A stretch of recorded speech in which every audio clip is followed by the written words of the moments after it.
Good afternoon. I'd like to introduce Ms. Dominique Kloeckner, who will be speaking today on the issue of global food labeling. Ladies and gentlemen before me today, has there ever been a time in which you have wondered or wanted to ask the clerk at the grocery store or the waiter at your favorite restaurant where your food came from and what's really in it? Is it a Canadian product, or better yet, a local product? This Canadian food labeling originates in the recommendations of the Canadian Food Guide, which is a simplified nutrient evaluation. This labeling evaluation was instituted by Health Canada to give people a tool in choosing the right food. What this label doesn't say, but what consumers want to know, is where the food originates and how it was treated or even raised. The consumer today wants to know not only where his food originates, but where it was raised or finished at different places. For example, cow-calf operations and feedlots, ending with the slaughterhouse. He wants to know if the meat was treated not only with antibiotics, but also how it was handled in the meat plant. Nutrition labeling became mandatory on December 12, 2007. Canada's nutrition labeling regulations have been designed to provide a system for conveying information about the nutrient content of food in a standardized format. This allows for comparison of nutritional value among foods at the point of packaging. Clear, uniform information should support consumers in making informed food choices toward healthy eating goals. But is this the answer and the message that we are receiving? We as consumers are not getting the information we're demanding, and it is a fact that we should know more than we do. We should be able to make an informed choice about which food producer we are supporting. Canadian consumers should not be misled by making them believe they're eating a Canadian product when in fact it's not. A food to be considered a product of Canada only needs to contain 51% of home produce. For example, Canada imports olives and hearts of palm as a raw product and is then packaged and preserved in Canada, thus making it a labeled Canadian product. By contrast, European countries have made it law to inform their consumers where their product was grown, raised, and what modifications have been made and done before being laid out on the counter as a product. The principle used to develop these European laws is that of functional labeling and complete traceability of the food. This means making sure that consumers can get all the information they need on the ingredients of the product, the manufacturer, the way the product should be stored and prepared. Once these legal obligations have been met, the food industry is free to provide any additional information that they choose on the condition that it is accurate and it does not mislead the consumer. Advertisements should not convey the impression that nature has, by some miraculous process, made some foods nutritionally superior to others, or has engineered some foods specially to take care of human needs.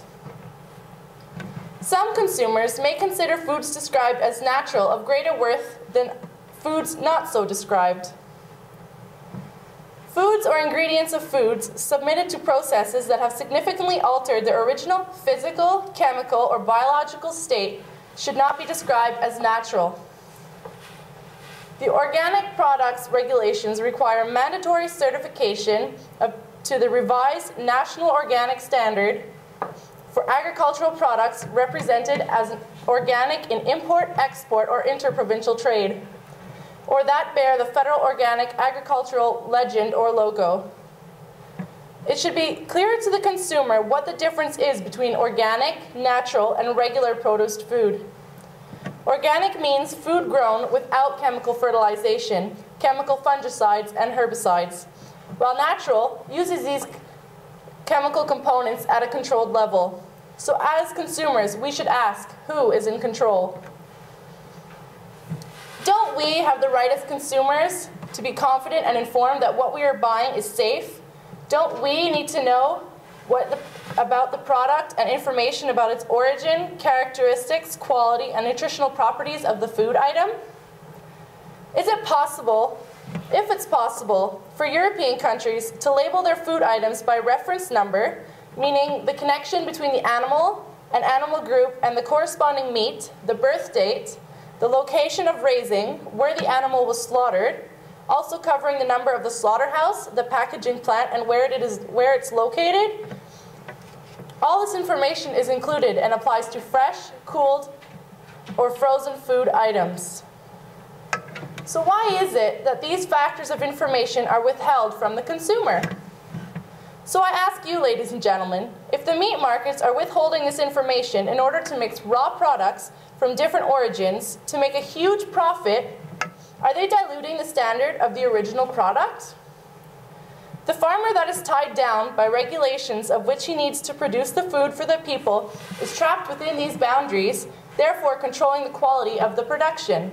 For example, HACCP, Hazard Analysis and Critical Control Points, the DIN, standing for the German Industrial Norm, USDA approved, Canada A, Canada AA, and Canada AAA, known as the North American Canadian Classification System, just to name a few. The food industry refuses to go hand in hand with food producers in letting the consumer know what's really in the package. The fact is that the label of ingredients does not tell you the whole truth of what you're putting in your body.